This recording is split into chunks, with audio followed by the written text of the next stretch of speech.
Welcome to in this video. यहाँ पर हम लोग जो बेस है आपका उसकी फिजिकल प्रॉपर्टीज को समझने की कोशिश करते हैं। किसके? बेस के फिजिकल प्रॉपर्टीज को हम लोग समझने की कोशिश करते हैं।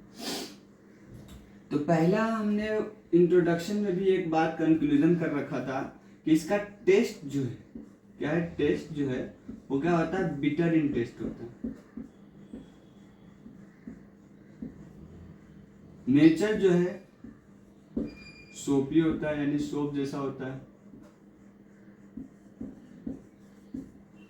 ठीक है, सोपी बोल सकते हैं आप इसको, नेचर होता है। टच करेंगे तो आपको पता चलेगा। पीएच की बात किया जाए तो पीएच जो है वो क्या होगा, 7.1 से लेकर के 14 तक पाया जाता है। पीएच 7.1 टू 14 तक ये तुम्हारा क्या होगा, पीएच पाया जाता है। लिटमस पेपर की बात करते हैं जब,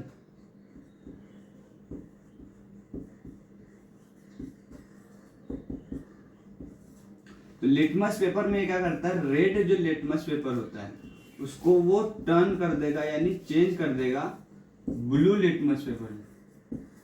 ब्लू कलर में क्या करता है, कन्वर्ट कर सकता है। तो रेड लिटमस पेपर को किस में कन्वर्ट कर सकता है, रेड को ब्लू लिटमस पेपर में कन्वर्ट कर सकता है। ये बेस की खासियत होती है।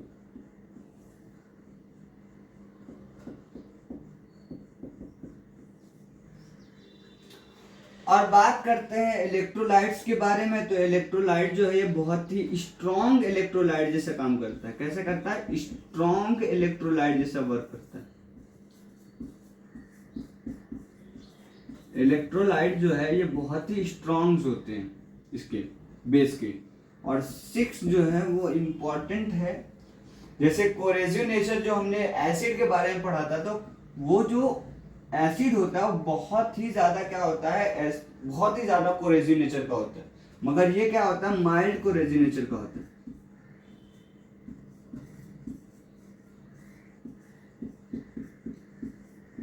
कोरेसिव नेचर में कैसा होता है, ये माइल्ड कोरेसिव नेचर होता है। तो ये कुछ जो तुम्हारे थे वो फिजिकल प्रॉपर्टीज थे बेस के ऊपर। टेस्ट था, नेचर था, पीएच था, लिटमस पेपर के बारे में था, इलेक्ट्रोलाइट के ऊपर था, कोरेसिव नेचर के ऊपर था।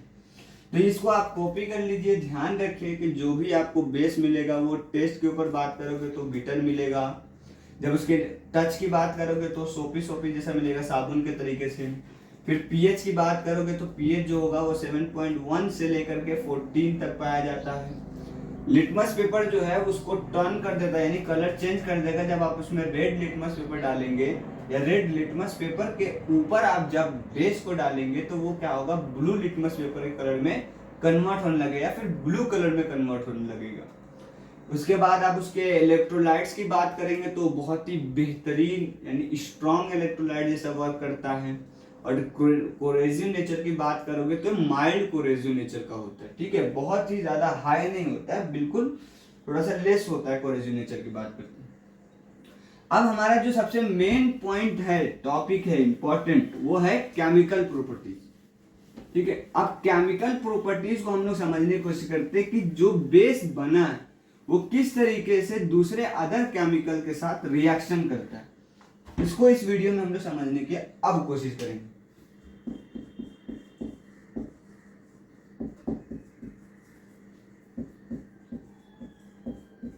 Chemical properties. ठीक है, तो पहला ही रिएक्शन जो आपका दे रखा है वो दे रखा है एसिड के साथ। रिएक्शन को मैं आर एक्सेन से लिख रहा हूं, ध्यान रखना, विथ एसिड। किसके साथ रिएक्शन कर रहा है, एसिड के साथ रिएक्शन कर रहा है। तो इस रिएक्शन को हम लोग न्यूट्रलाइज रिएक्शन भी कहते हैं, न्यूट्रलाइजेशन रिएक्शन भी कह सकते हो।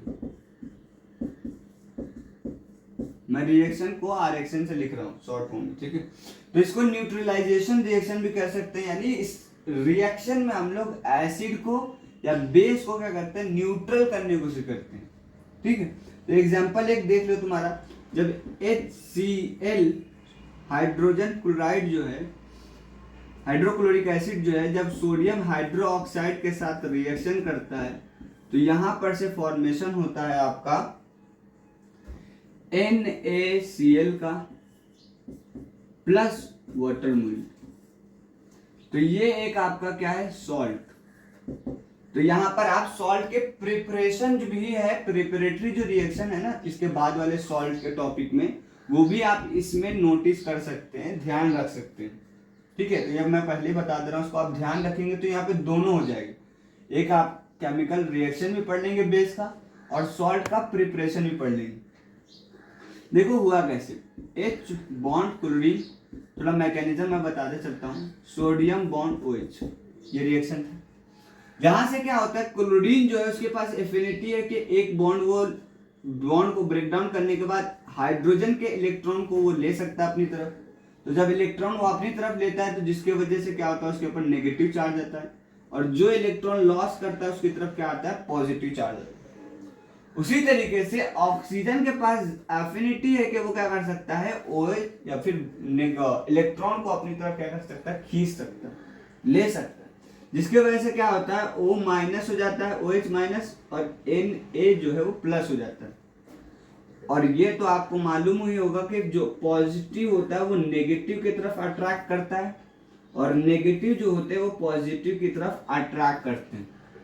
तो यहां पर से H बॉन्ड OH के साथ करेगा, जिसके वजह से H बॉन्ड OH का फॉर्मेशन होगा, जो यहाँ पर वाटर मॉलिक्यूल बना रहा है। और ये जो सोडियम प्लस क्लोरीन बन रहा है, ये बन रहेगा Na बॉन्ड Cl। तो ये था उसका मैकेनिज्म जो आपको मैंने बताया यहाँ पर, कि जब HCl यानी हाइड्रोक्लोरिक एसिड जो है सोडियम हाइड्रोक्साइड के साथ रिएक्शन करता है, तो यहाँ पर से वो सोडियम क्लोराइड बनाता है प्लस वाटर मॉलिक्यूल बनाता है। दूसरा रिएक्शन समझते हैं यहां पर हम लोग, रिएक्शन विथ कार्बन डाइऑक्साइड। जब बेस जो है वो रिएक्शन करता है किसके साथ, कार्बन डाइऑक्साइड के साथ। यह है कार्बन डाइऑक्साइड। एग्जाम्पल दे रखा है यहां पर, sodium hydroxide when react with the carbon dioxide.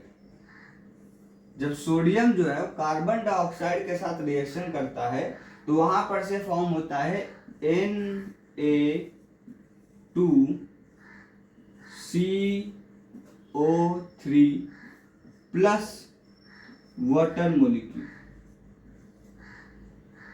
ये हो गया सोडियम कार्बोनेट। ये क्या हो गया, सोडियम कार्बोनेट। ये है आपका बेस और ये है कार्बन डाइऑक्साइड। तो कार्बन डाइऑक्साइड जब बेस के साथ रिएक्शन करेगा तो सोडियम कार्बोनेट का फॉर्मेशन होता है, और बाय प्रोडक्ट में वाटर मॉलिक्यूल भी फॉर्म होते हैं।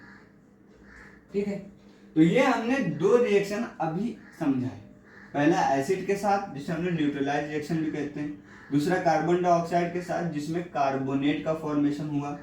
ठीक है, तो चलिए हम लोग थर्ड वन की तरफ चलते हैं। जो मैं देखिए वीडियोस को पॉज करके आप इसको लिखते रहिए, मैं यहाँ पर लिखने का समय नहीं दे रहा हूँ, क्योंकि यहाँ पर मैं आपके पास एक फैसिलिटी है कि आप वीडियोस को पॉज करके आराम से उसको लिख सकते हैं, इसीलिए। तो थर्ड जो रिएक्शन है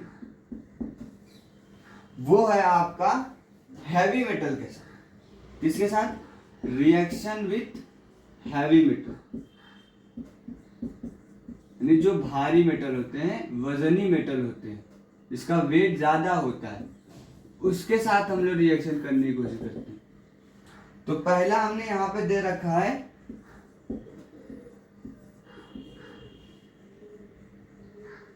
ZnSO4। ठीक है,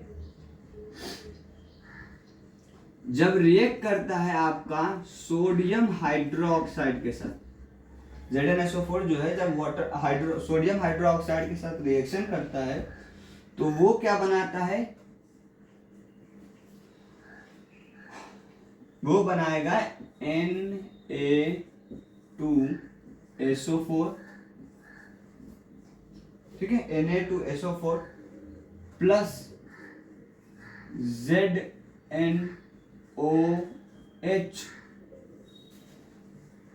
के दो मोलिक्यूल, ZnOH2। तो हमने जिंक सल्फाइड को, ये सल्फ्यूरिक एसिड को, जब ने सोडियम हाइड्रोक्साइड के साथ रिएक्शन करा, हाइड्रोक्साइड के साथ रिएक्शन करा, तो वो क्या बनाया, सोडियम सल्फाइड बनाया प्लस जिंक हाइड्रोक्साइड बनाता है। ठीक है, तो सोडियम जो है वो बहुत ज्यादा क्वांटिटी में इसमें रिएक्शन करने के लिए रखा जाता है, बेस है तो बहुत ज्यादा क्वांटिटी में रखा जाता है, जिसकी वजह से ये जो जिंक हाइड्रोक्साइड बना है वो फिर डबल से रिएक्शन कर लेता है। Zinc hydroxide is reacted with the sodium hydroxide, जिसके वजह से वो क्या बना लेता है, Na2SO4 प्लस Na2ZnO2 क्या बनाता है, Na2ZnO2, जिसे हम लोग कहते हैं सोडियम जिंकेट।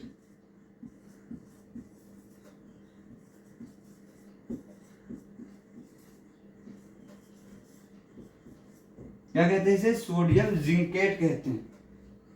तो सोडियम जिंक हाइड्रोक्साइड जो आपका है,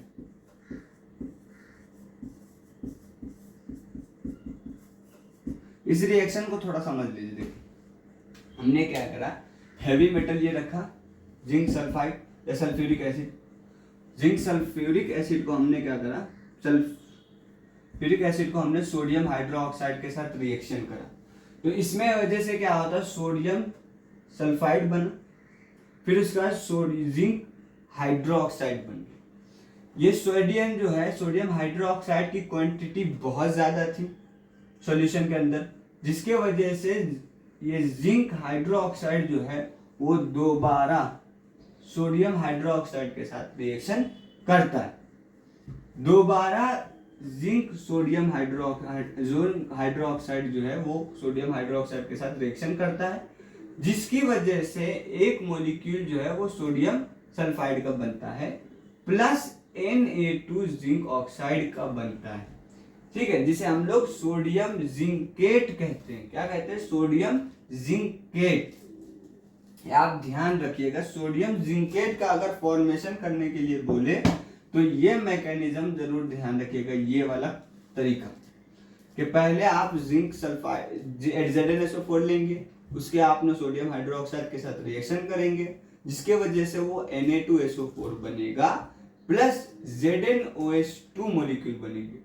जब ये ZnOH2 मॉलिक्यूल दोबारा सोडियम हाइड्रोक्साइड के साथ रिएक्शन करेगा तो एक और मॉलिक्यूल बनाएंगे Na2SO4 का, और फिर उसके बाद जो मेन प्रोडक्ट है वो बनेगा Na2ZnOH2, जिसे हम लोग सोडियम जिंकेट भी कहते हैं। क्या कहते हैं, sodium zincate. Plus water molecule तो बनता ही है इस फॉर्मेशन से। ठीक है, ये वाला ध्यान रखिएगा रिएक्शन। तो ये तरीका था। चलिए अब रिएक्शन जो है वो फोर्थ वन की बात करते हैं हम लोग, reaction with non metal oxide.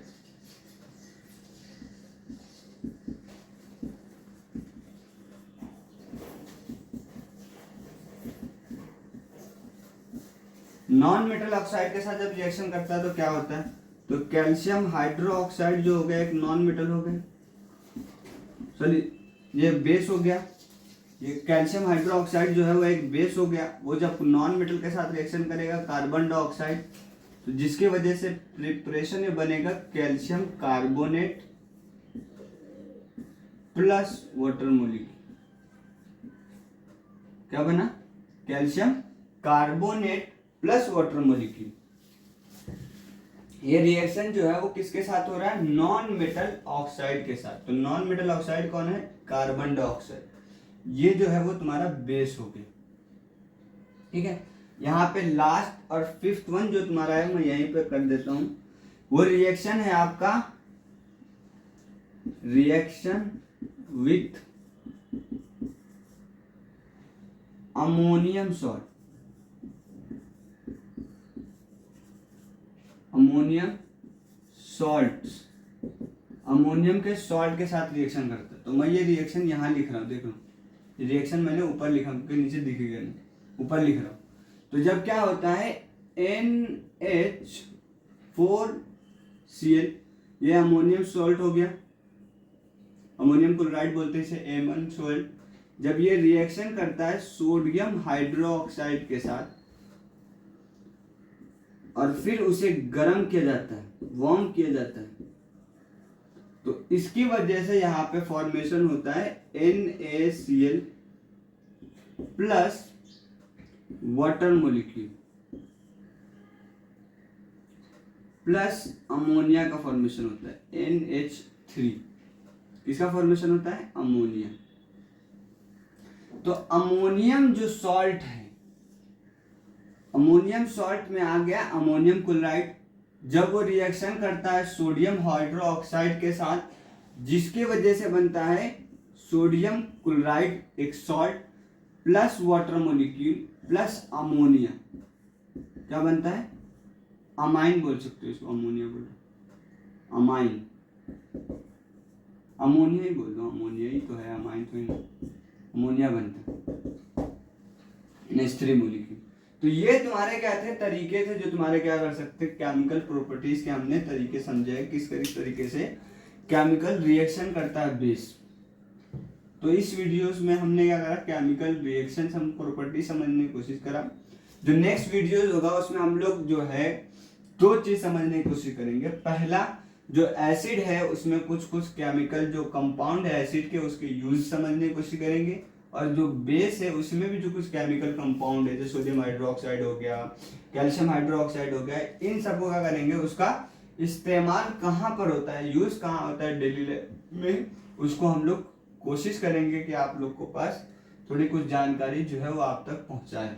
Uses of the acid and bases वो नेक्स्ट वीडियो में इंशाल्लाह मिल जाए।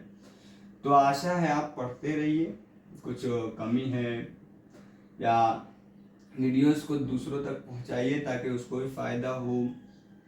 लाइक कीजिए, सब्सक्राइब कीजिए वीडियोस को, और अलग अलग जगह कोई भी कमी है तो उसको ज़रूर बताइए, ठीक है।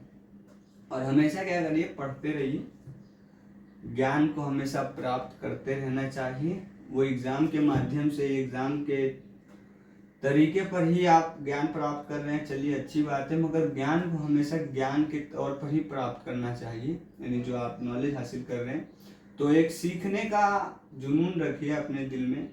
एग्ज़ाम वगैरह तो चलते रहेंगे, ये ज़रूरी नहीं कि एग्ज़ाम हो तभी पढ़ा जाए।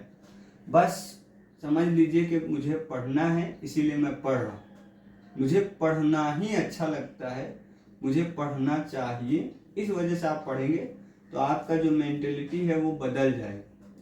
तो इसीलिए आप, हम लोग आशा करते हैं कि आप जो भी है, जो भी काम कर रहे हैं तो उसमें एक हमेशा ध्यान रखें